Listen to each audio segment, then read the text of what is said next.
There's plenty amiss with the economy right now, but there's always solace in music. They're setting up for the night at the Phoenix Arts Club in London's Soho, but even here, the cost of living crisis is hard to escape.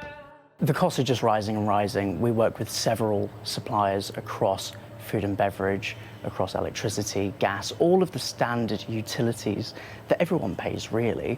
But add a zero or a couple of zeros to that, and that's what it looks like for a small business. It's quite scary, actually. And for many households, especially those with mortgages, especially those about to refix their loans, it is scary. And the bank, which has raised rates again to 4.5%, says there's more pain to come. We know that by the end of this year, there will be a lot more mortgages that will reset because fixed rate so periods it's coming for millions of households. And so we factor that in. So how much of the pain have we had so far on that, and how much is yet to come? In terms of resetting and adjustments, it's probably not more, about a third. But just in terms of what families can expect, so there is still 2/3 of the kind of interest rate related pain yet to come. There's quite a large portion of mortgages yet to reset. That pain, that monetary squeeze, is what mortgage brokers around the country are now having to help deliver. It's not easy. It can be more stressful. The pressure on people to make quick decisions is hard. Any more rate increases are going to be quite hard to manage for a lot of households in the UK. Not only the mortgages going up, obviously the bills have gone up with that as well. Still, there was some good news from the bank.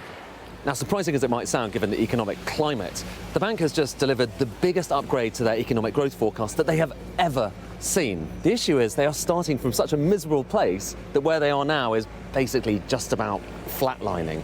The deeper issue, though, for this institution is they've got so many of their forecasts wrong in the past that people are asking whether they can actually rely on them at all. The governor denies there's a credibility problem. You keep getting it wrong. I mean, is the simple truth here that basically the bank isn't very good at forecasting? I don't agree with that. We're experiencing huge external shocks. Those external shocks are, frankly, not something you can forecast as such. Things like the war. Something like the war, you can't forecast wars. But the bank was missing its forecasts before the war. It was missing its forecasts before the big rise in gas prices. Because there was an impact from in 2021. There was an impact from COVID on what we tend to call supply chains. Regardless of whether it was foreseeable, the upshot is we're all poorer, says the bank. A tough message for those working hard to make a living. I feel poorer, and it's not like we have crazy expensive lifestyles anyway. Living costs have gone up, electricity, gas. Like you say, commute here is not cheap at all. I wish it was. At some point, the economy will recover. At some point, the news will get better. But the latest message from the bank is not quite yet. Ed Conway, Sky News.